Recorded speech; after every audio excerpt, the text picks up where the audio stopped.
C'est un pauvre nerd puceau qui ne pouvait même pas regarder une fille dans les yeux, tout comme toi. Mais ensuite, il a commencé à donner des cours particuliers à 5 sœurs et a fini par toutes les séduire. Maintenant, elles veulent toutes l'épouser et avoir ses enfants. Fudo Uesugi est entré dans la cafétéria avec son air sérieux habituel, se dirigeant directement vers sa place habituelle. Mais juste au moment où il posait son plateau repas, un autre est venu se poser juste au-dessus du sien. Il a levé les yeux et a croisé le regard d'une fille aux cheveux roux. Ils se sont figés un instant avant de se lancer dans une dispute sur qui était arrivé le premier. Elle a affirmé qu'elle était là avant lui, mais Fudo lui a dit que c'était son endroit quotidien. À la fin, aucun des deux n'a cédé, alors ils ont fini par partager la table de manière maladroite. Tout le monde autour était choqué. Fudo ne s'asseyait jamais avec quelqu'un, surtout pas avec une fille. Les chuchotements et les regards ont fait rougir la fille comme une folle. Quand il a regardé son déjeuner, il a été étonné. Cela ressemblait à un repas qui coûtait 1000 yens. Il ne pouvait pas croire à quel point elle devait être riche. En mangeant, Fudo était également plongé dans ses livres. La fille l'a taquiné en disant qu'il devait échouer s'il étudiait autant, mais quand elle a vu ses résultats d'examen, elle est restée sans voix. Il avait tout réussi.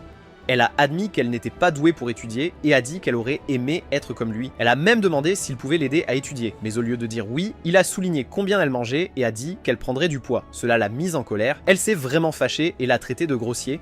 Mais il a juste ignoré son éclat. Plus tard, sa petite sœur lui a annoncé une bonne nouvelle. Leur père lui a trouvé un emploi de tuteur bien payé. Il devait enseigner à une fille riche qui venait d'emménager en ville. Encore mieux, ils offraient 5 fois le tarif normal. Pendant le cours, une nouvelle fille a été transférée. Elle s'appelait Itsuki Nakano. Et devine quoi? C'était la même rousse que celle du déjeuner. Fudo était choqué et a immédiatement regretté tout ce qu'il avait dit plus tôt. Il a essayé de dire bonjour quand elle est passée, mais elle l'a complètement ignoré. C'est à ce moment-là qu'il a réalisé qu'il pourrait perdre cette opportunité si elle restait en colère. Fudo a passé le reste de la journée à l'école, a essayé de lui parler, mais il ne cessait d'être interrompu par 4 autres filles qui semblaient proches d'Itsuki. Une fille lui a rendu sa copie de test et l'a ensuite suivi partout. Une autre a supposé qu'il poursuivait Itsuki, parce qu'il l'aimait bien. Après l'école, il a encore suivi Itsuki, espérant la trouver seule, mais ses amis étaient toujours avec elle. Alors qu'il se faufilait, l'une des filles l'a remarqué et s'est approchée doucement comme si elle allait appeler quelqu'un. Fudo a paniqué et l'a supplié de ne pas le dénoncer. Elle a accepté, mais étrangement lui a dit qu'Itsuki n'était pas son ami, ce qui l'a laissé perplexe. Il s'est retrouvé devant un immense immeuble d'appartements luxueux et a été choqué de réaliser à quel point Itsuki était vraiment riche. Avant qu'il ne puisse entrer, 2 de ses amis lui ont barré la route. L'un d'eux l'a traité de pot de colle et a dit que personne ne l'aimait. Il a essayé de bluffer et a dit qu'il vivait là aussi. L'un d'eux l'a cru. Mais l'autre fille en doutait et a souligné qu'il avait commandé un combo barbecue bon marché sans bœuf plus tôt, insinuant qu'il n'était pas assez riche pour vivre là. Sans issue, il s'est précipité à l'intérieur et a trouvé Itsuki qui attendait l'ascenseur. Il s'est dépêché de la rejoindre, mais la porte s'est fermée. Alors, il a monté les escaliers à la place et l'a attrapé au bon étage. Elle lui a demandé ce qu'il faisait là et il lui a dit la vérité, qu'il était son tuteur. Elle était extrêmement choquée et a carrément dit non. Fudo a admis qu'il n'aimait pas non plus cette situation, mais a dit qu'il ne pouvait pas reculer maintenant. Il a essayé de s'excuser, mais elle est tombée à genoux de frustration. Juste à ce moment-là, l'ascenseur s'ouvrit à nouveau et les autres filles sortirent. Fudo fut encore plus choqué lorsque Itsuki lui dit qu'elles vivaient toutes ensemble. Elles étaient des quintuplés, il n'en revenait pas. Comment était-il censé donner des cours à 5 filles différentes? Ces problèmes ne s'arrêtent pas là. Lorsque l'heure de la session de tutorat est arrivée, aucune des filles ne s'est présentée dans le salon. Heureusement, Yotsuba est venue aider. Il se souvenait qu'elle était celle qui avait obtenu 0 à son test. Elle a aidé à faire sortir les autres de leur chambre. Finalement, il a réussi à faire asseoir tout le monde sauf Itsuki, qui ne voulait rien avoir à faire avec ça. Même quand ils étaient tous ensemble, c'était le chaos. Miku et Nino se sont disputés pour un sweat à capuche. Miko était occupée à lire un magazine. Et Nino a conclu un marché. Elle a dit qu'elle étudierait si Fudo mangeait un de ses cookies. Il a cédé et l'a mangé, buvant aussi l'eau qu'elle a donnée. Peu de temps après, il s'est évanoui. Quand il s'est réveillé, il était à l'arrière d'un taxi avec Itsuki à l'avant. Ils avaient conduit jusqu'à chez lui. Elle lui a dit qu'il l'avait trompé et l'a averti de ne pas perdre son temps à les tutorer. Il a dit qu'il ne pouvait pas arrêter. Elle a demandé pourquoi il se donnait tant de mal. Mais avant qu'il ne puisse répondre, sa petite sœur, Raya, est sortie pour l'accueillir. Elle était super excitée d'avoir un invité et a invité Itsuki à dîner. Itsuki ne pouvait pas dire non. Pendant le repas, Raya a partagé à quel point elle était heureuse que son frère ait enfin trouvé un emploi. Maintenant, ils pourraient enfin rembourser leurs dettes. Futaru a demandé à Itsuki de faire semblant que tout allait bien, juste pour que Raya ne se fâche pas. En partant, Itsuki lui a dit qu'il pouvait essayer de les tutorer s'il le voulait vraiment, mais elle pensait qu'elle pouvait gérer ses études seule. Futaru était si heureux, il l'a appelée la meilleure et lui a demandé de rassembler ses sœurs demain à midi. Le jour suivant, Futaru a rassemblé les 5 filles dans le salon. Comme elle ne voulait pas qu'il soit leur tuteur, il les a mises au défi de passer un test. Il leur a dit que si l'une d'elles obtenait 50 ou plus, elle n'aurait plus jamais affaire avec lui. Itsuki a été la première à accepter et a même sorti ses lunettes pour montrer qu'elle était sérieuse. Les 5 filles ont pris le test au sérieux. Mais quand les résultats sont arrivés, aucun d'entre eux n'a réussi. Futaru était assez déçu de voir à quel point leur score était mauvais. Les filles, embarrassées, sont retournées dans leur chambre pour se cacher. C'est à ce moment-là que Futaru a enfin réalisé qu'il ne traitait pas avec une seule élève en difficulté. Il avait 5 désastres académiques entre les mains. Un matin, Futaru se dépêchait d'aller à l'école, réalisant à quel point il était difficile de concilier le fait d'être un élève brillant et de donner des cours à un groupe de filles qui ne voulaient clairement pas de son aide. Quand il est finalement arrivé aux portes de l'école, les sœurs Nakano sont arrivées dans leur voiture de luxe. Dès qu'elles l'ont vu, elles se sont mises à courir. Elles ne voulaient pas être entraînées dans une autre leçon. Itsuki leur a même dit qu'il se débrouillerait seul pour l'école. Il leur a lancé une question d'histoire pour les défier, mais aucun d'eux n'a répondu. Alors qu'il les suivait, il commençait à se rendre compte à quel point il détestait étudier et le détestait lui aussi. C'est à ce moment-là qu'il a vérifié leurs résultats de test à nouveau et a remarqué quelque chose d'étrange. Miku avait en fait répondu correctement à cette question sur le seigneur de guerre. Alors, pourquoi n'avait-elle rien dit plus tôt? Plus tard, au déjeuner, il a essayé de parler avec Miku et a agi de manière mais avant qu'elle ne puisse répondre, Yotsuba est soudainement apparu, gâchant complètement le moment et a montré à Futaru ses devoirs d'anglais qu'elle avait complètement échoué. Puis Ikika est venu et a essayé d'empêcher Yotsuba d'interrompre le moment de Miku et Futaru. Yotsuba a suggéré qu'Ikika devrait étudier aussi. Mais elle l'a simplement pris à la légère, disant que le lycée devrait être consacré à profiter de la vie, peut-être même tomber amoureux. Ce mot « amour » a complètement changé quelque chose chez Futaru. Il est soudain devenu très sérieux et a dit que l'amour était une chose ridicule. Les filles étaient choquées par la mesure dans laquelle il semblait détester l'idée de romance. Yotsuba a dit qu'elle n'avait de béguin pour personne, puis s'est tournée vers Miku et lui a posé la même question. Miku a immédiatement rougi et a nié, partant précipitamment. Mais sa réaction était un signe évident. Yotsuba et Ikika étaient sûrs que Miku avait un béguin. Et étant ses sœurs, elles savaient qu'elles avaient raison. Futaru, quant à lui, était stupéfait par l'idée. De retour à son bureau, Futaru trouva une note sur ses livres. C'était de Miku, lui demandant de la rencontrer sur le toit. Tout de suite, il supposa qu'elle allait lui avouer ses sentiments. Il essaya de se calmer, pensant que c'était peut-être une blague. Mais quand il est arrivé sur le toit et n'a vu personne là-bas, ses doutes se sont intensifiés. Puis Miku est réellement apparu, le choquant à nouveau. Il s'est préparé à une confession d'amour, seulement pour qu'elle lui dise calmement qu'elle connaissait vraiment la réponse à cette question d'histoire.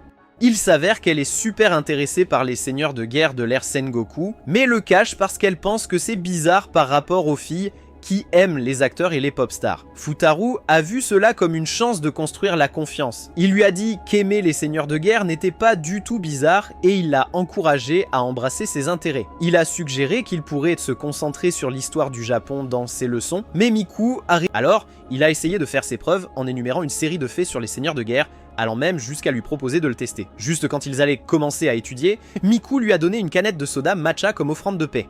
Avant qu'il ne puisse le boire, elle plaisanta en disant qu'il n'y avait pas de morve dedans, une étrange référence à une vieille histoire de chef de guerre. Futaru n'avait aucune idée de ce qu'elle voulait dire, et Miku l'a accusée de faire semblant de tout savoir. Elle s'est éloignée et son orgueil en a pris un coup. Déterminé à se rattraper, il a passé 2 jours entiers à lire tous les livres qu'il pouvait trouver sur cette époque. Plus tard, il lui a demandé de le rencontrer à la porte ouest de l'école. Il était prêt pour toutes les questions qu'elle pouvait lui poser. Elle a essayé de l'éviter, mais il l'a poursuivie à travers le campus de l'école. En courant, elle n'arrêtait pas de lui poser question après question, et il a répondu à chacune d'elles. Après cette intense combinaison de courses, ne pouvait-il pas simplement s'asseoir et parler comme des gens normaux? En se levant, il l'a vite enlevé ses bas à cause de la chaleur, et il réalisa qu'elle n'avait aucune honte. Il alla chercher des boissons et revint avec une canette de soda matcha pour elle. Cette fois, il lui dit qu'il avait vraiment compris la référence aux morves. C'était tiré d'une histoire vraie sur un célèbre seigneur de guerre. Il a même dit que c'était Yotsuba qui l'avait aidé à le trouver en ligne. Dès qu'elle a entendu le nom de sa sœur, elle est devenue très sérieuse et a demandé s'il lui avait parlé de son amour pour les seigneurs de guerre historiques. Fudo a immédiatement répondu non, mais a demandé pourquoi c'était un si grand secret. Miku a dit qu'elle se sent comme la plus perdante parmi ses sœurs. Fudo n'était pas du tout d'accord, il lui a rappelé qu'elle avait obtenu le meilleur score parmi eux 5 au test, mais Miku n'était pas convaincue. Elle a dit que cela n'avait pas d'importance parce que si l'un d'eux pouvait faire quelque chose, les autres le pouvaient aussi, puisqu'ils sont des quintuplés. Cela a donné une idée à Fudo. Il lui a dit qu'ils avaient tous le potentiel d'obtenir un score parfait. Cela semblait éveiller quelque chose en elle. Donc la prochaine fois qu'ils ont eu une session d'études, Miku est venu avec Yotsuba. Mais donner des cours particuliers aux quintuplés n'allait jamais être facile, surtout avec Nino dans les parages. Fudo savait que Nino ne l'aimait pas, mais il espérait toujours l'impliquer. Yotsuba a aidé à rassembler tout le monde sauf Nino, qui lui a claqué la porte au nez quand il a frappé. Avec Yotsuba, Ikika et Miku prêts, et Itsuki disant qu'elle étudierait seule comme d'habitude, il a pensé que c'était toujours un bon progrès. Puis Nino est sorti, se demandant pourquoi il était même là. Essayant de rester calme, Fudo a poliment demandé si elle voulait se joindre à lui, mais elle a refusé et a plutôt travaillé à disperser ses sœurs. Elle a dit à Yotsuba qu'une équipe de basket avait besoin de son aide, ce qui l'a fait partir, puis elle a rappelé à Ikika son travail, et Ikika s'est dépêché de partir. Enfin, elle a dit à Itsuki d'étudier dans un endroit plus calme, comme la bibliothèque. À la fin, seul Miku restait. En voyant Fudo et Miku ensemble, Nino s'est mêlé de leurs affaires et a taquiné Miku pour aimer un gars qui avait l'air ennuyeux comme lui. Fudo lui a dit que c'était dur, mais Miku a répliqué plus fort, disant que Nino était trop obsédé par les apparences. Les deux ont commencé à se disputer et Fudo a essayé de les arrêter, disant que les sœurs ne devraient pas se battre. Mais au lieu de se calmer, les choses ont dégénéré en un concours de cuisine. Fudo était pris au milieu avec un ventre qui grondait et aucune idée de comment les choses avaient tourné si mal. À la fin, Miku n'avait toujours pas eu l'occasion d'étudier. Le plan de Nino pour perturber le tutorat a fonctionné à merveille. Fudo quittait l'immeuble des filles quand cela lui a frappé. Il avait oublié ses fiches. Comme le bâtiment avait un système de sécurité sophistiqué, il a appuyé sur le bouton de leur étage, espérant que quelqu'un le laisserait entrer. Miku a répondu et lui a dit de venir car elle allait prendre une douche. En entrant dans l'appartement, il a accidentellement croisé Nino qui sortait de la salle de bain et séchait ses cheveux avec une serviette. Sa vue était mauvaise sans ses lentilles, alors elle ne pouvait pas le voir clairement et pensait qu'il était Miku. Elle s'est approchée de lui près de la bibliothèque, se plaignant que Miku l'ignorait. En agitant les bras, elle a accidentellement percuté l'étagère. Les livres ont commencé à tomber et Fudo l'a instinctivement tiré hors du chemin, mais ils ont fini par tomber, lui juste au-dessus d'elle. Et bien sûr, c'est exactement à ce moment-là qu'Itsuki est entrée. Elle a regardé, sorti son téléphone et pris une photo de la scène embarrassante. Plus tard, les sœurs se sont assises comme si elles tenaient un procès. Nino voulait que Fudo soit interdit chez elle. Miku l'a défendu, disant qu'elle l'avait laissé entrer.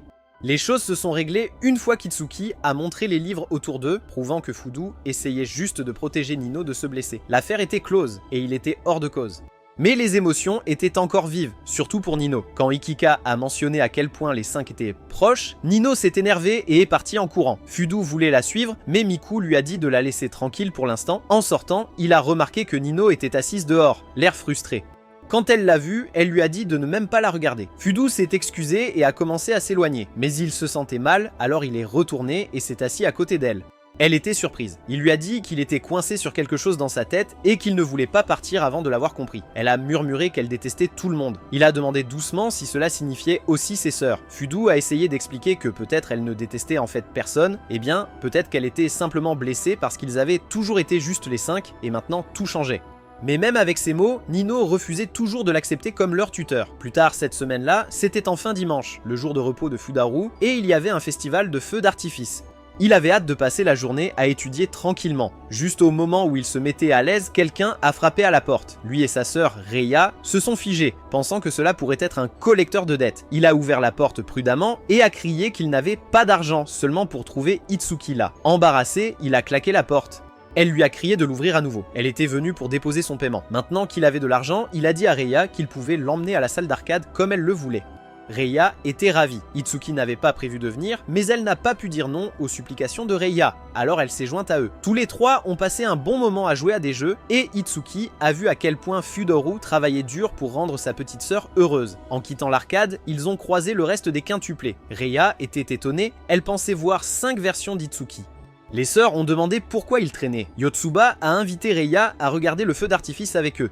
Reiya leva les yeux vers Fudoru avec de grands yeux pleins d'espoir et il accepta, mais seulement si les filles finissaient d'abord leur devoir.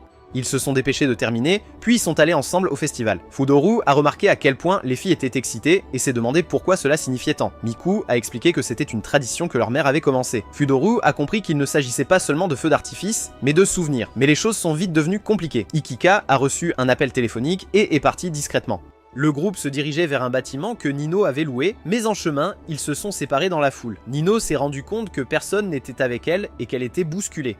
Juste au moment où elle allait tomber, Fudoru est apparu et lui a attrapé la main. Elle lui a dit qu'il n'était pas invité, mais il a répondu qu'il voulait juste les aider à profiter de la nuit ensemble. Elle a cédé, a pris sa manche et l'a conduit à travers la foule. Ils sont arrivés sur le toit, mais il n'y avait personne d'autre. Nino a oublié de dire à ses sœurs où aller. Ils ont essayé d'appeler, mais le signal était mauvais. Ils ont finalement réussi à joindre Yotsuba, qui était avec Reiya à la tour de l'horloge.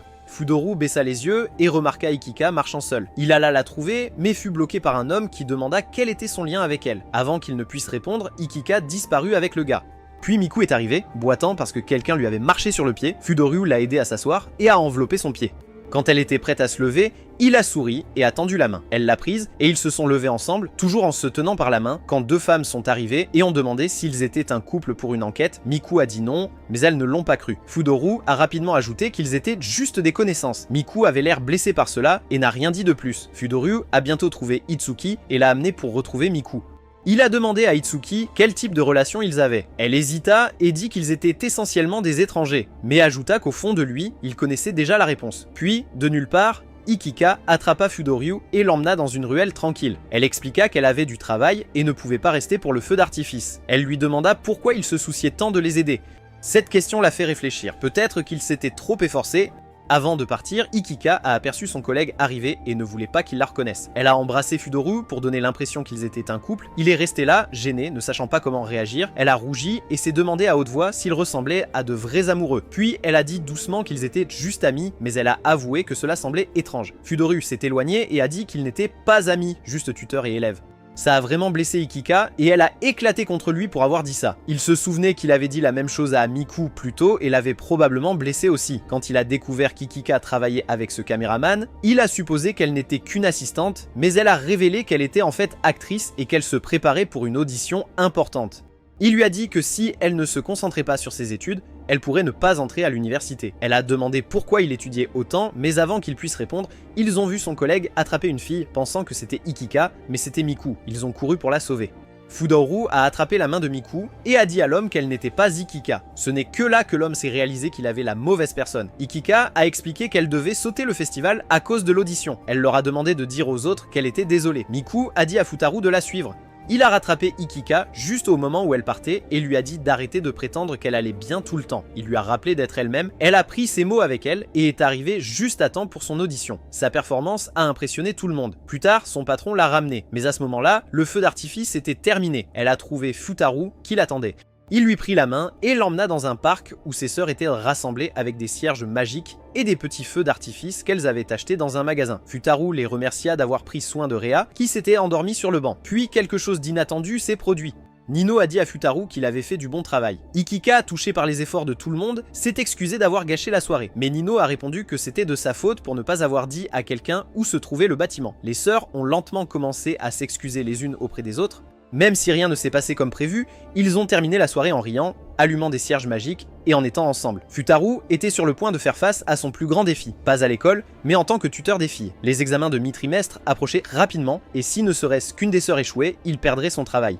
Avec seulement une semaine restante, la pression était là. Cette fois, les choses semblaient déjà légèrement mieux que d'habitude. Au lieu que seulement Miku et Yotsuba se présentent pour la séance d'études, Ikika a aussi décidé de les rejoindre. Cela faisait 3 sur 5, un progrès. Futaru n'a pas perdu de temps et leur a rappelé à quel point les examens étaient proches. Il a examiné leurs résultats de quiz et a souligné où chacun d'eux devait s'améliorer.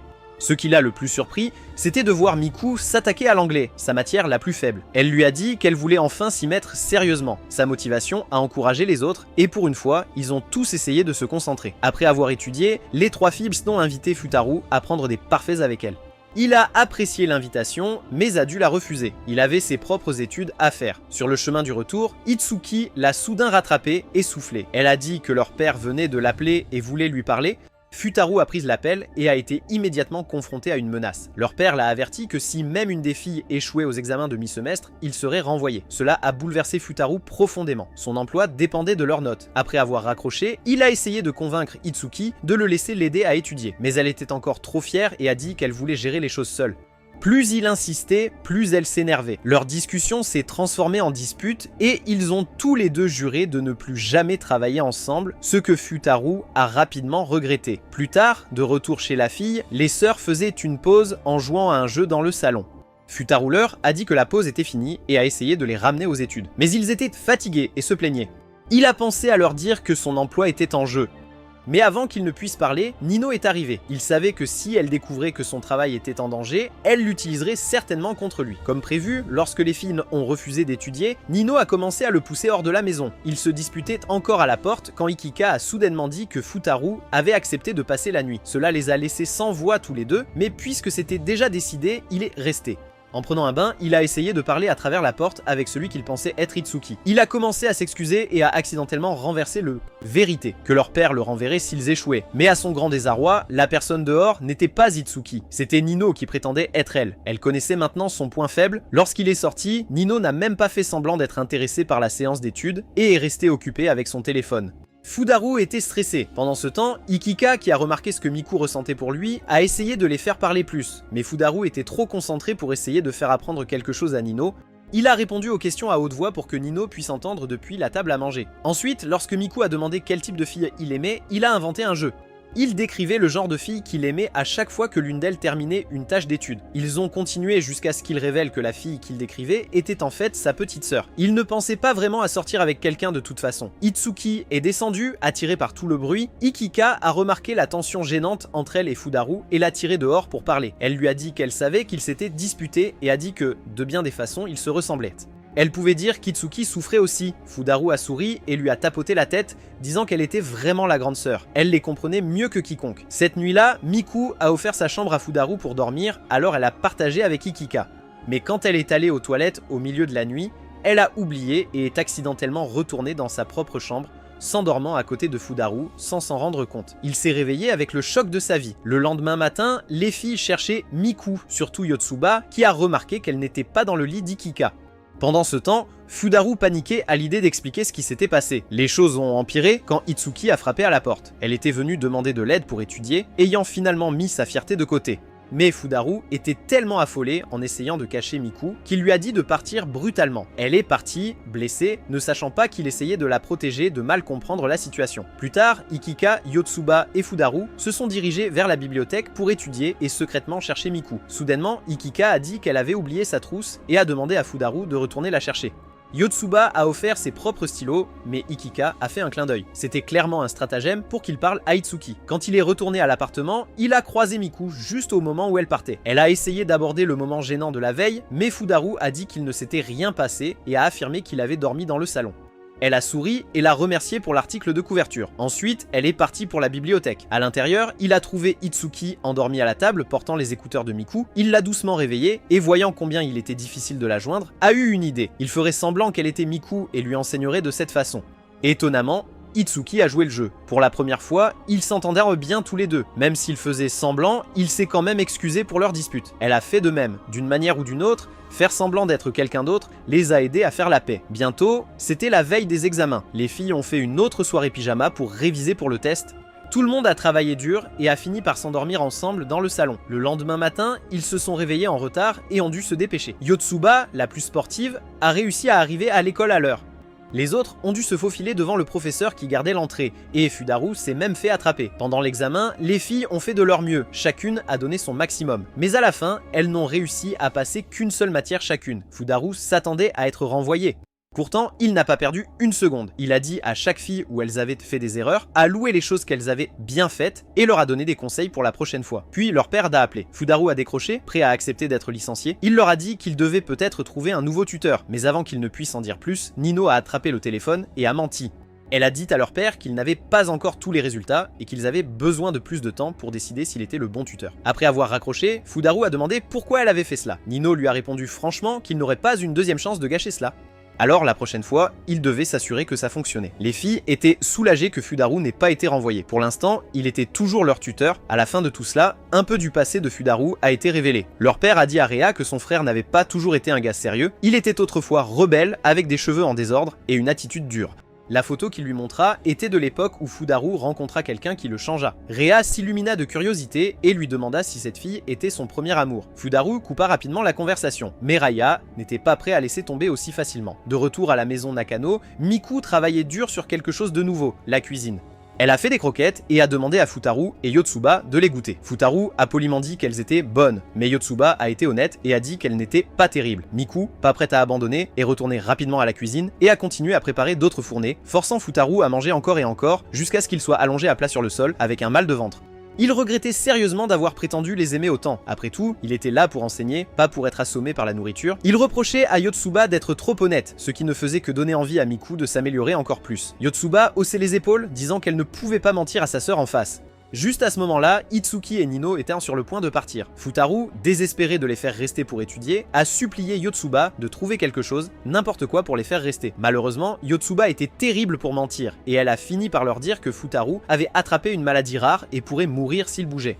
À sa surprise, Itsuki l'a réellement acheté et a accepté de rester pour veiller sur lui. Nino, cependant, n'est resté que lorsque Yotsuba lui a dit qu'elle pouvait cuisiner quelque chose pour l'aider à se sentir mieux. Futaru était choqué que Yotsuba ait réussi à les convaincre de rester tous les deux simplement en étant honnêtes à la fin. Nino lui a apporté du porridge, mais elle a glissé et a éclaboussé la nourriture chaude directement sur son visage. Ça brûlait tellement qu'il a sauté et a commencé à bouger, révélant complètement son faux prétexte de maladie. Nino a compris que tout cela était une arnaque. Après tout cela, c'était juste Futaru et Yotsuba à nouveau. Plus tard à l'école, Yotsuba a trouvé Futaru et lui a rappelé le prochain camp scolaire. Elle l'a trouvé dans la bibliothèque assis à côté de Miku, mais quand il s'est retourné, il portait un masque de clown effrayant et une perruque blonde, ce qui l'a terrifié. Il n'arrêtait pas de surgir avec le masque, la terrorisant encore et encore, jusqu'à ce que le bibliothécaire les gronde. Il s'avère qu'il avait été chargé de l'épreuve de courage au camp et voulait se venger de ses camarades en leur faisant peur. Yotsuba a ensuite évoqué une tradition amusante du camp, la danse autour du feu de camp. Apparemment, si deux personnes se tiennent la main à la fin de la danse, elles sont destinées à finir ensemble. Futaru, comme toujours, a dit que ce n'était que des bêtises. Avant qu'il ne puisse continuer à étudier, Ikika est arrivée et a donné son adresse email à Futaru.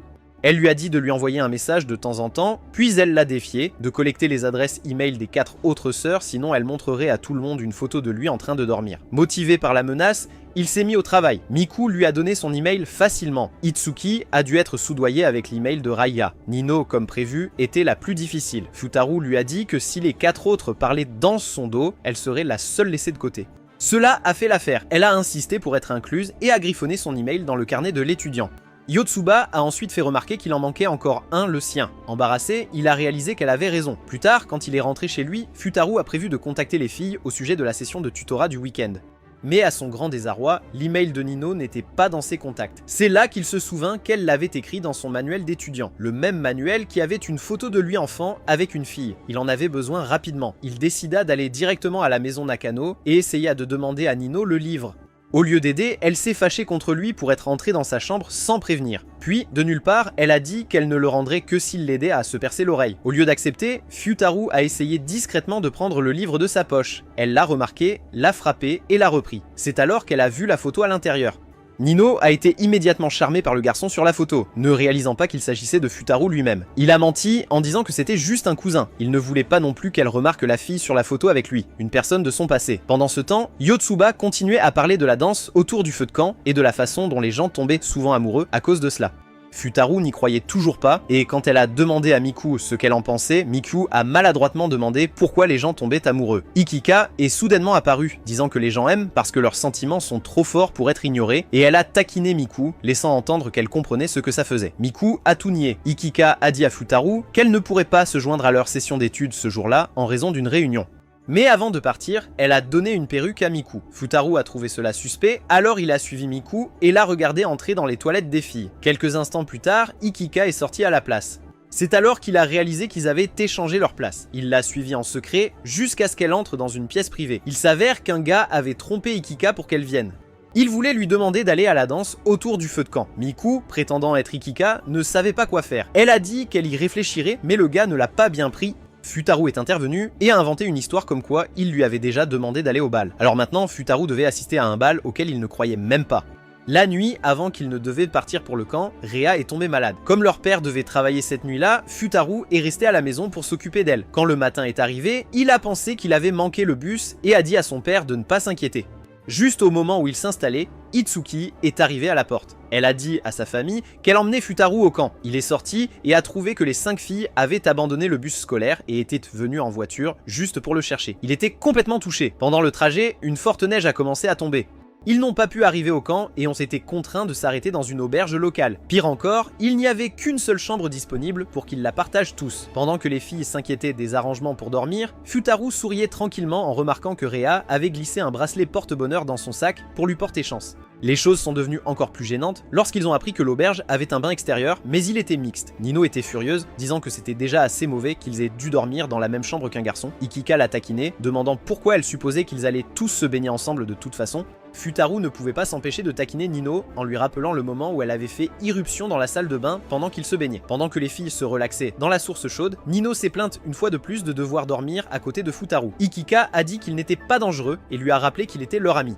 Mais Nino n'était pas convaincu et voulait savoir qui dormirait à côté de lui. Comme personne ne voulait le faire, ils ont proposé un plan ridicule. Tous dormiraient près de lui pour qu'il ne sache pas qui est qui.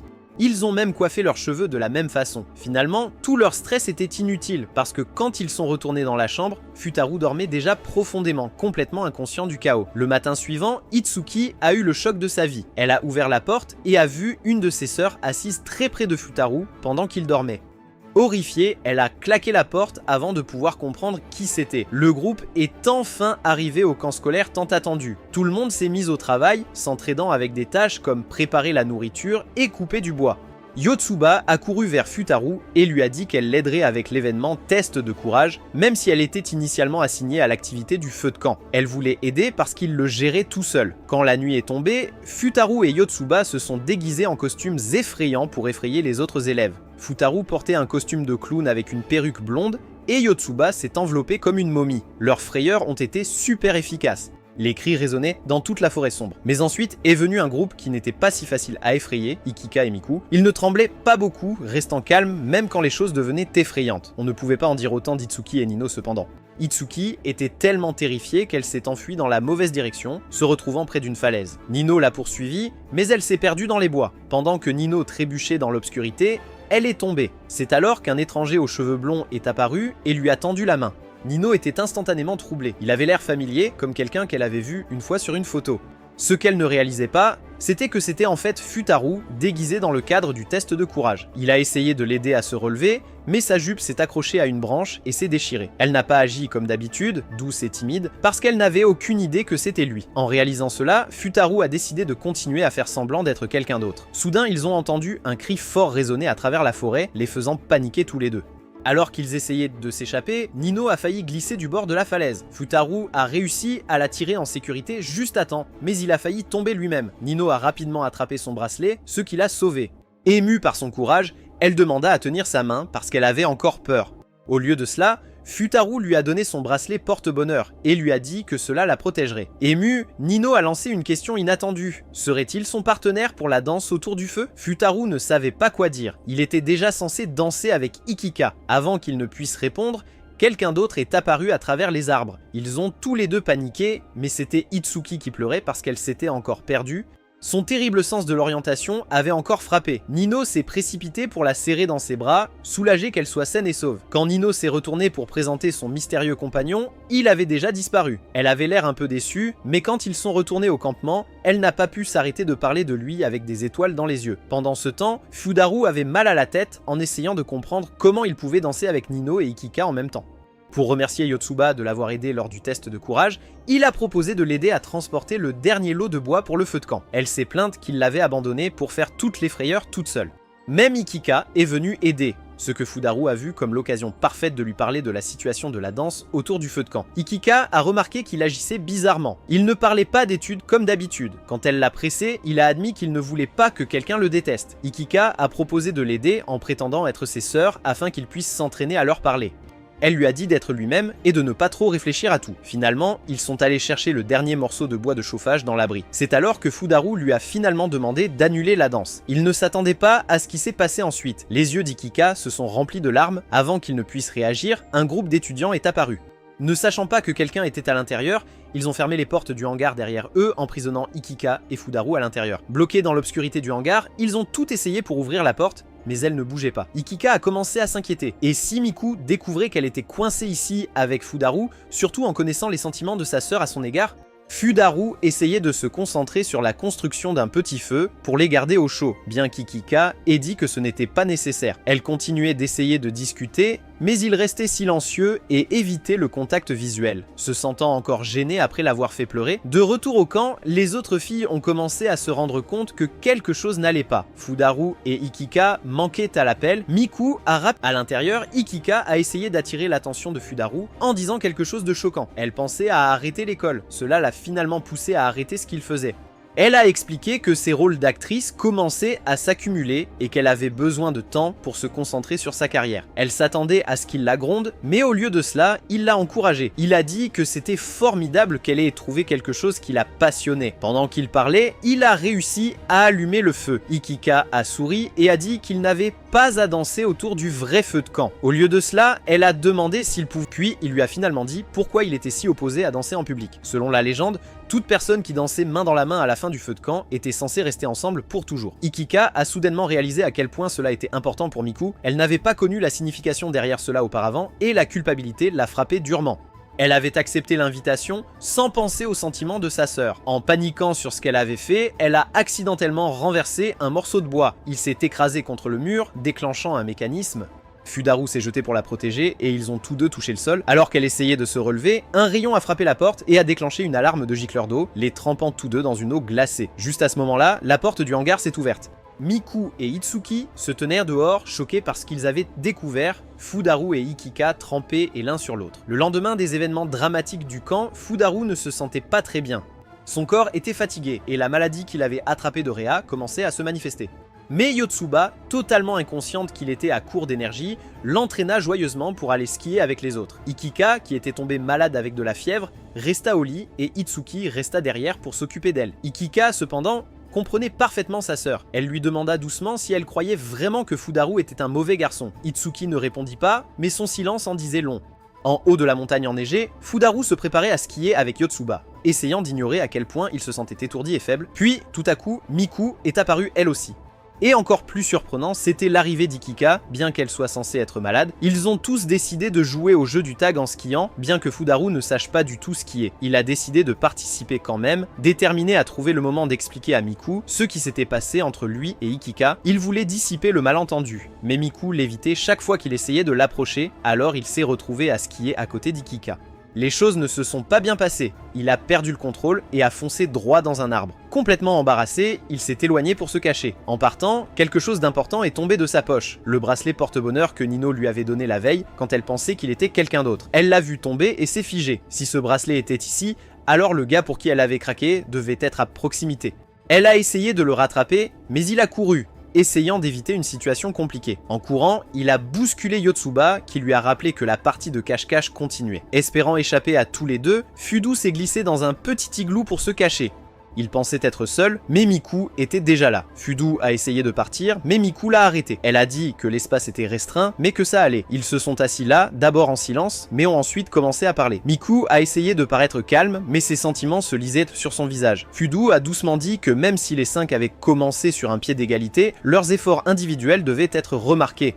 Il a dit que être juste ne signifiait pas traiter tout le monde de la même manière. Cela signifiait reconnaître ce que chacun d'eux apportait à la table. Ces mots ont changé quelque chose en Miku. Elle le regardait différemment après cela. Ils ont décidé de partir à la recherche d'Itsuki, qui était apparemment seule dehors. Fudu a deviné qu'elle était peut-être allée au restaurant parce qu'elle adorait manger. Miku l'a grondé pour avoir supposé cela, disant que ce n'était pas tout ce qu'il y avait à savoir sur Itsuki. Ils n'ont pas pu la joindre par téléphone et n'avaient aucune idée de l'endroit où elle était allée. L'état de Fudu s'aggravait. Il s'est appuyé contre le mur, visiblement épuisé, et s'est rendu compte qu'il avait probablement transmis son rhume à Ikika aussi. Miku a remarqué qu'il transpirait et lui a dit de faire une pause. Juste à ce moment-là, le reste des sœurs est arrivé, demandant des nouvelles d'Itsuki. Ikika et Fudu ont été envoyés se reposer dans le bâtiment du camp, pendant que les autres cherchaient leur sœur disparue. Avant de partir, Fudu a dit qu'il soupçonnait qu'Itsuki était allé dans la partie de la zone dont Sensei les avait avertis, l'endroit qui n'était pas bien entretenu. Nino voulait le signaler aux enseignants, mais Ikika a soudainement agi de manière étrange et l'a arrêté. Elle a insisté pour qu'ils continuent à chercher par eux-mêmes. Nino a crié, disant que la vie d'Itsuki pourrait être en danger. Fudu, bien que pris de vertige et à peine debout, a remarqué le comportement étrange d'Ikika. Il l'a prise à part et a suggéré de vérifier le téléphérique pour avoir une meilleure vue des pistes. Une fois là-haut, il a pointé quelqu'un au loin et a demandé si c'était Itsuki. Ikika a regardé et a calmement dit que ce n'était pas le cas. C'est alors qu'il s'est tourné vers elle et a dit « Bien sûr que ce n'est pas elle, parce que c'est un mec ». Il a baissé la capuche de la veste d'Ikika, révélant des cheveux rouges. C'était Itsuki depuis le début, faisant semblant d'être Ikika. La vraie Ikika n'est jamais allée skier.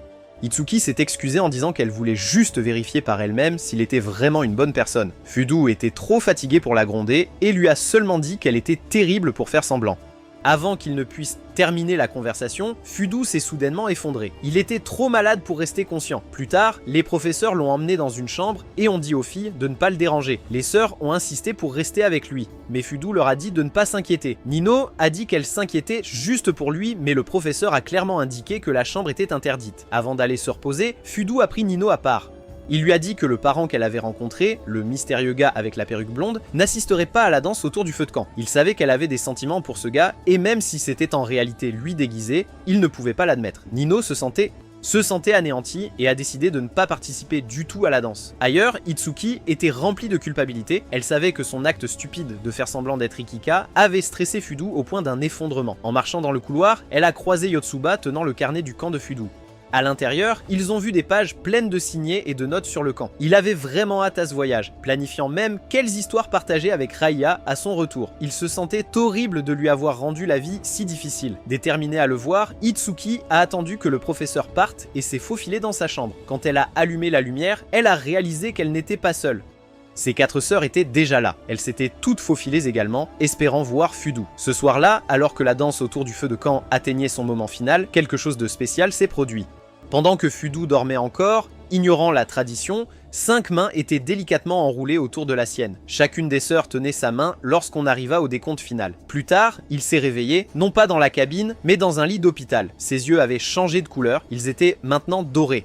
Nino est venu voir comment il allait, ou du moins c'est ce que Fudu pensait. Mais lorsque la porte s'est rouverte, il s'est rapidement caché, pensant que c'était une infirmière ou un enseignant. En fait, Yotsuba, Ikika et Miku étaient également venus le voir.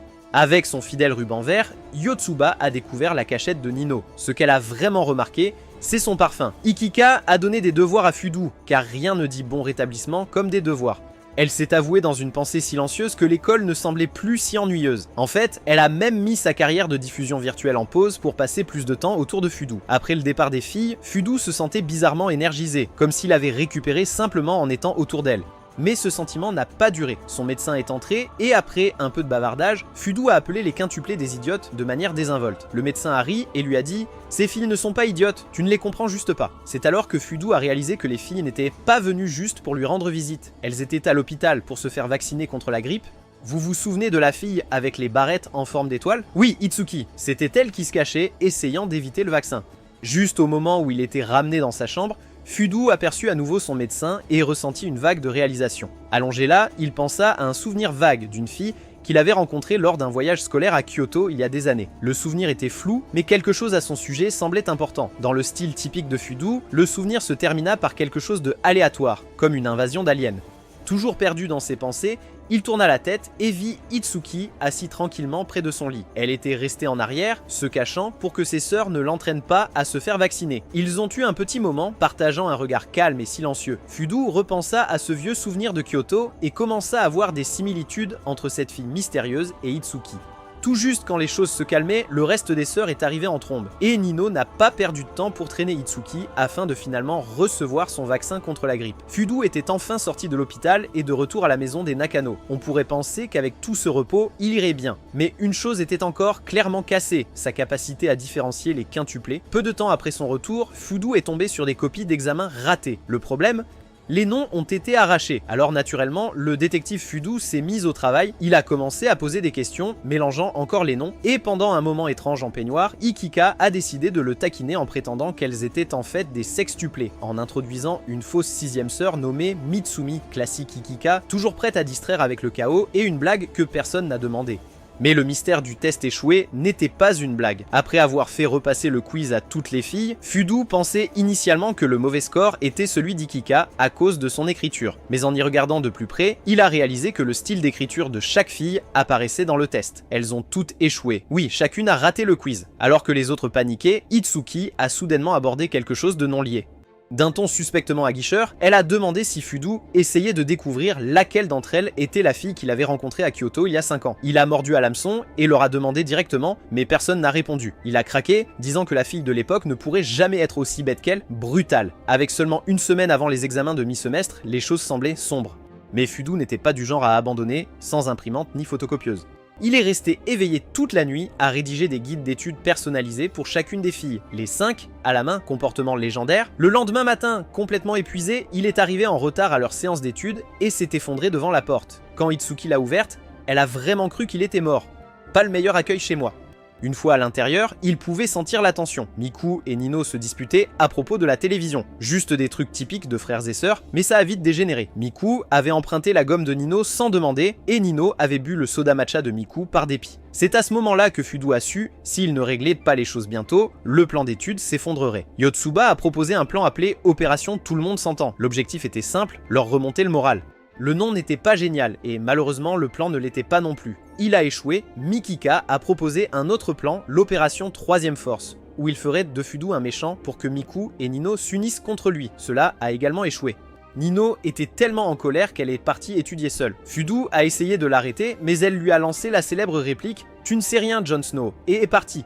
Miku l'a suivi et lui a demandé de prendre au moins le devoir sur lequel Fudo avait travaillé si dur. Nino a répondu en le déchirant devant elle. C'était la goutte d'eau qui a fait déborder le vase. Itsuki est intervenu et la situation est devenue physique. Après une intense lutte entre sœurs, Nino en a eu assez. Elle a déclaré qu'elle allait partir.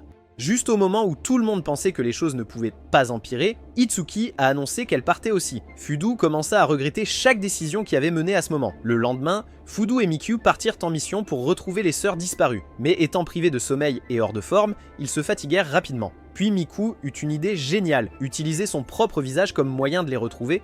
Comme les quintuplés se ressemblaient tous, elle demandait aux gens dans la rue s'ils avaient vu quelqu'un qui lui ressemblait. Miraculeusement, quelqu'un en avait vu. Une dame leur a dit qu'elle avait vu une fille qui ressemblait exactement à Miku, s'enregistrer dans un hôtel de luxe à proximité. Ils savaient immédiatement que c'était Nino. En se faisant passer pour Nino, Miku a dit au personnel de l'hôtel qu'elle avait oublié sa clé de chambre.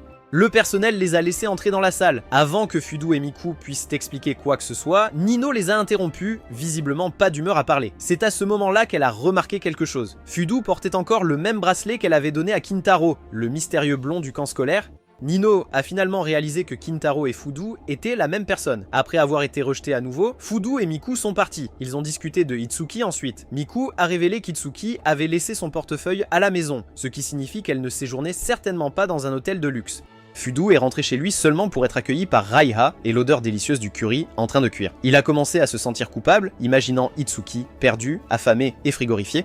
Mais avant qu'il ne puisse trop s'inquiéter, une voix familière parla. C'était Itsuki, se tenant dans sa maison en train de cuisiner le dîner. La tension entre eux était maladroite. Cette nuit-là, aucun d'eux ne pouvait dormir, ils décidèrent donc de faire une promenade. En marchant sous le clair de lune, Itsuki se confia.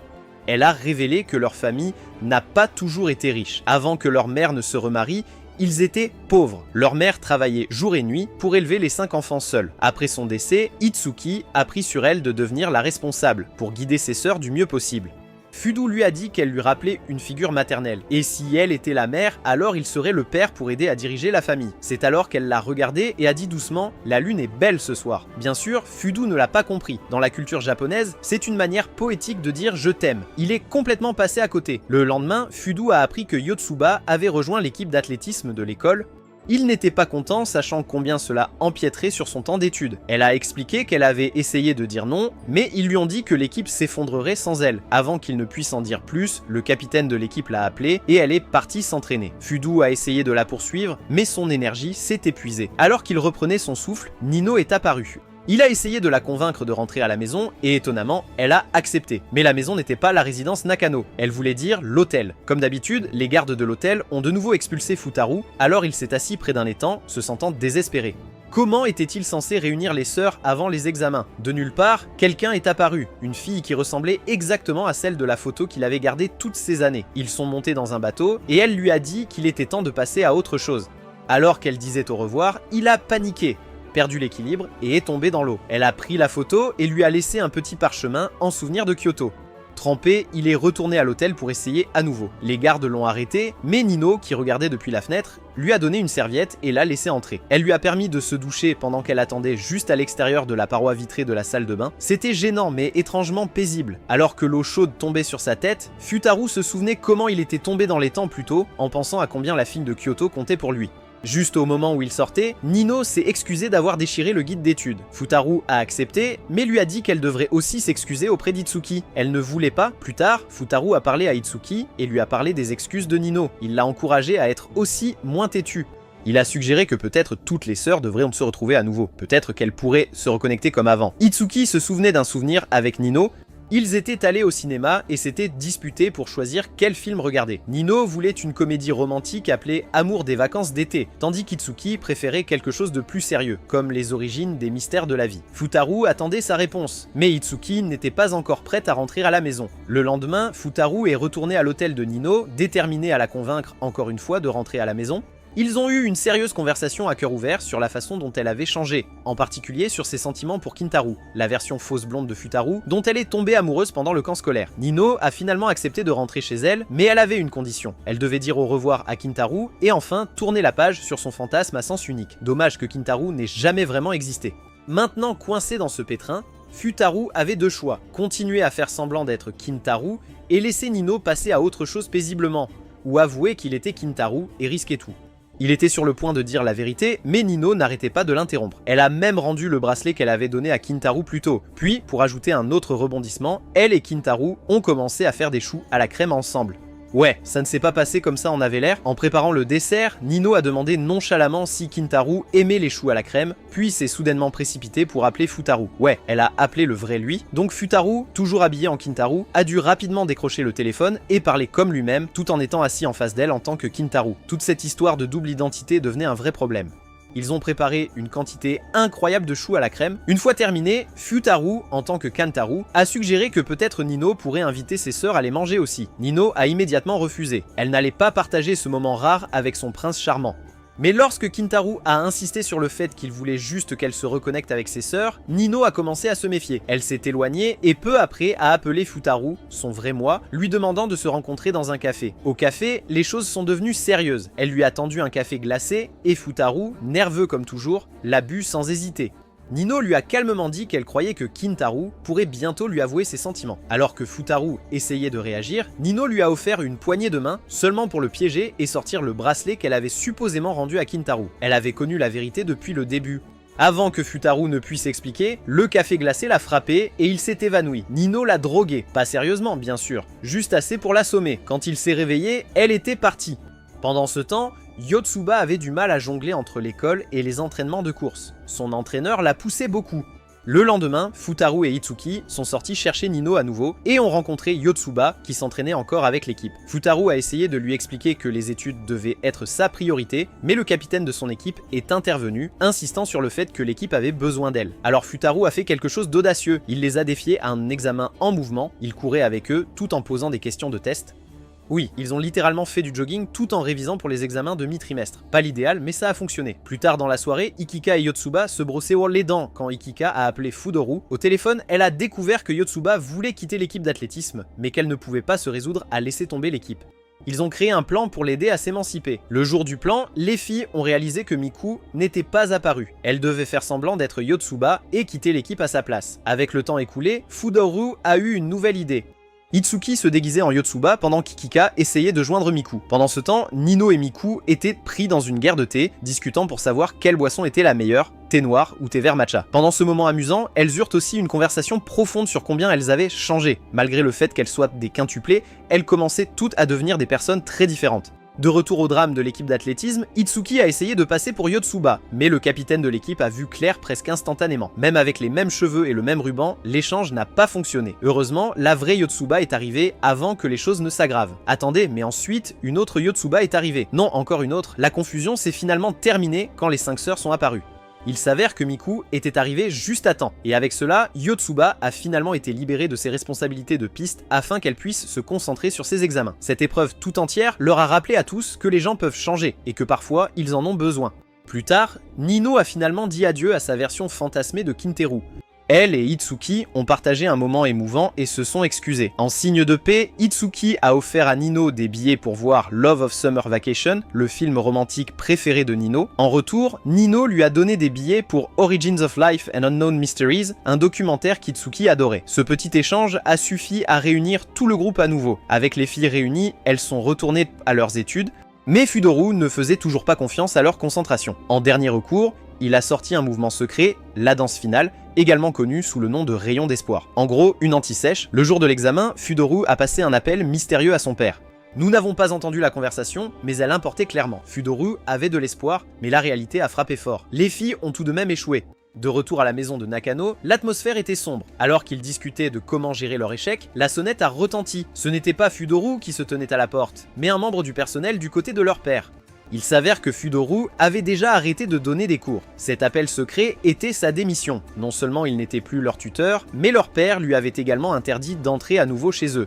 Accablées par les nouvelles, les filles étaient furieuses contre elles-mêmes. Elles avaient l'impression d'avoir éloigné Fudoru. Le majordome les a informées qu'elles ne pourraient contacter Fudoru à nouveau qu'après avoir terminé une séance d'études. Le problème semblait facile, mais le majordome les a avertis que s'ils échouaient, un autre tour de problème suivrait. Les sœurs pensaient qu'elles pouvaient tricher en utilisant les fiches de triche de la dernière danse, mais quand elles les ont ouvertes, il n'y avait pas de réponse. À la place, chacune d'elles a trouvé une lettre manuscrite de Fudoru, des messages personnels remplis d'encouragement, d'honnêteté et de rappel de la distance qu'elles avaient parcourue. Les sœurs ont été émues. Pleines d'inspiration, elles ont conçu un plan fou. Si Fudoru n'était pas autorisé à venir à elles iraient à lui. Ikika, étant actrice professionnelle, a proposé de payer pour un endroit où elles pourraient toutes rester. De cette façon, ils n'avaient aucune excuse pour ne pas les enseigner à nouveau. La veille de Noël, ils sont allés à la pâtisserie où Fudoru travaillait à temps partiel et ont commandé un gâteau pour livraison. Mais le véritable objectif était de le convaincre de revenir. Fudoru a essayé de les refuser, disant que leur père lui interdisait toujours d'aller chez eux. C'est à ce moment qu'ils ont révélé le grand plan. Ils étaient déjà partis. Submergé, Fudoru a couru après la carte clé de l'hôtel qu'il lui avait lancée, mais il a glissé et est tombé dans une rivière glacée. Les sœurs, sans hésiter, ont sauté après lui même s'il neigeait. Elles ont ri, nagé, et pendant un moment, elles étaient juste 5 sœurs et un gars profitant d'être à nouveau ensemble. Fudoru a perdu le souvenir de Ren, la fille de Kyoto, dans l'eau, mais pour la première fois, il a pu laisser ce souvenir s'en aller. Après que Fudoru ait démissionné de son poste de tuteur, Monsieur Nakano repensa à leur dernière conversation. Il se souvenait comment Fudoru avait directement souligné à quel point il était absent en tant que père, et l'avait même réprimandé avec des mots durs. Au début de la nouvelle année, les sœurs sont allées au sanctuaire pour la visite traditionnelle, et Fudoru a fini par les rencontrer là-bas. Sa chance pour l'année ne semblait pas bonne puisqu'il a tiré le pire papier de fortune. Yotsuba a invité lui et Raya à visiter leur nouvel appartement par la suite. Lorsqu'ils sont arrivés, les sœurs ont fini par rivaliser pour attirer son attention. Ils se sont tous disputés pour savoir qui lui donnerait un massage en premier pendant qu'il était assis là maladroitement. Pendant ce temps, les filles sont allées dans leur chambre pour discuter de la façon dont elles devraient le remercier de les avoir enseignés sans rien demander en retour. Certains d'entre eux ont suggéré de lui donner un baiser, mais finalement, ils ont décidé que quelqu'un devrait simplement lui demander directement ce qu'il voulait. Ikika a essayé d'être celle qui lui parle, mais elle s'est sentie dépassée en ouvrant la porte et a perdu connaissance. Quand elle a été sortie de la pièce, Yotsuba s'est approché de lui et a essuyé la crème de gâteau sur son visage de manière inhabituelle, disant que c'était sa façon de payer. Il a rejeté le geste et leur a dit qu'il avait besoin d'argent, pas de faveur. Fudoru n'était pas intéressé à se reposer même pendant les vacances et leur a demandé de revenir étudier. Raya, voyant comment les choses se passaient, est partie profiter du nouvel an seul. Pendant leur pause d'études, Itsuki a suggéré qu'ils trouvent tous des emplois à temps partiel pour aider Ikika avec le loyer. Elle a dit qu'elle voulait essayer le tutorat comme Fudoru. Yotsuba a suggéré de travailler dans un supermarché. Miku a pensé à essayer dans un maid café. Quand quelqu'un a mentionné les cafés, Nino a évoqué son vieux rêve d'ouvrir une boulangerie. Au milieu de la discussion, Ikika s'est déjà endormi et a commencé à se déshabiller dans son sommeil, ce qui a conduit à ce qu'ils expulsent rapidement Fudoru de la pièce. Plus tard, alors qu'Itsuki faisait défiler son téléphone pour chercher un emploi, elle a reçu un appel de leur père. À peu près au même moment, au café où travaillait Fudoru, le propriétaire a dit au personnel que l'endroit avait été loué pour le tournage d'un film. Les acteurs ont commencé à arriver, et Fudoru a vu Ikika parmi eux habillée en élève pour une scène comique. Elle l'a tiré à part et lui a dit qu'elle acceptait n'importe quel rôle pour continuer à soutenir ses sœurs. Après avoir filmé une scène où elle faisait semblant de manger un gâteau maudit, elle s'est assise pour essayer de résoudre quelques problèmes, mais s'est trompée sur un. Fudoru l'a signalé et, après une courte discussion, elle a fait semblant de s'endormir. Pendant qu'elle se reposait, il lui a discrètement fait un compliment pour ses efforts, ne réalisant pas qu'elle était encore éveillée. Cet après-midi-là, Fudoru est allé faire des courses avec Yotsuba et Nino. Ils ont acheté des ingrédients pour les chocolats de la Saint-Valentin de Miku. Sur le chemin du retour, ils sont passés devant un restaurant et ont vu Itsuki déjeuner avec leur père. Monsieur Nakano avait commandé à manger pour elle et essayé de la convaincre de revenir dans leur maison d'origine. Fudoru, qui était à proximité, a entendu cela et a soudainement réalisé que le médecin avec qui il avait parlé à l'hôpital était leur père depuis le début. Pendant la conversation, il a entendu Monsieur Nakano dire qu'il n'aimait pas Fudo-ryu et ne voulait plus qu'il soit autour des filles. Il a aussi dit que Yotsuba n'avait aucune chance d'améliorer ses notes, mais il a fait une offre. Si Fudo-ryu acceptait de recevoir des cours sous la supervision d'un professionnel, il serait autorisé à continuer. Yotsuba, qui avait écouté tranquillement, est intervenue et a pris la parole pour elle-même. Elle a dit que si elle réussissait les examens du prochain trimestre, Fudo-ryu devrait rester leur tuteur et elle devrait être autorisée à rentrer chez elle. Sinon, elle a accepté de suivre le plan de son père pour changer d'école. Avec cette condition établie, tout le monde s'est remis à étudier sérieusement. Un jour, en révisant, Fudo-ryu a soudainement eu un saignement de nez et a blâmé Miku de lui avoir donné trop de chocolat. Ce soir-là, Ikika a surpris Miku en train de préparer un lot de chocolat décoré avec un autocollant de crâne. Miku a dit que c'était pour la Saint-Valentin. Ikika, sachant qu'elle n'était pas douée en pâtisserie, lui a dit de demander de l'aide à Nino. Lors de la séance suivante, Fudo-ryu a remarqué qu'Itsuki manquait et a commencé à se moquer d'elle, mais les autres lui ont dit qu'elle visitait la tombe de leur mère tous les 14 du mois, le jour où leur mère est décédée. Au cimetière, pendant qu'Itsuki rendait hommage, une femme l'a approchée et l'a prise pour sa mère, qui était autrefois enseignante. Ils sont allés dans un café et ont discuté. La femme a expliqué à quel point leur mère était stricte mais belle. Même si elle n'était pas sympathique, ses élèves la respectaient. Elle avait même un fan club à l'école. La femme a avoué qu'elle l'admirait tellement qu'elle était tombée amoureuse d'elle. Cette conversation a inspiré Itsuki à devenir enseignante elle aussi, mais elle a été rappelée qu'elle ne devrait pas vivre en copie de la vie de sa mère. Plus tard dans la journée, Nino est rentré tôt chez lui et a trouvé Miku qui essayait toujours de faire du chocolat. Elle a expliqué qu'Ikika lui avait demandé de venir à la maison pour apprendre à Miku à bien cuisiner. En lui montrant comment faire, Nino a dit que l'amour était l'ingrédient le plus important. Depuis la fenêtre, Ikika observait silencieusement en soutenant Miku jusqu'à ce que Fudo apparaisse. Pour éviter les soupçons, elle l'a rapidement entraîné dehors et l'a emmené dans une librairie où elle a dépensé ses dernières économies pour lui acheter un livre qu'il aimait sur le métier d'enseignant. Lors de leur prochaine séance, Fudo s'est rendu compte que tout le monde perdait de l'énergie et de la motivation. Se rappelant quelque chose de tout le monde a apprécié les manèges sauf Yotsuba, qui portait encore le poids de son passé. Elle avait apporté ses notes de cours et prévoyait de les réviser dans la grande roue. Fudo l'a vue et a rejoint sa cabine. Elle lui a dit que la raison pour laquelle ils avaient dû changer d'école était qu'elle avait échoué à un test de réadmission dans leur ancienne école, et ses sœurs l'ont suivi. Elle ne voulait pas les retenir à nouveau.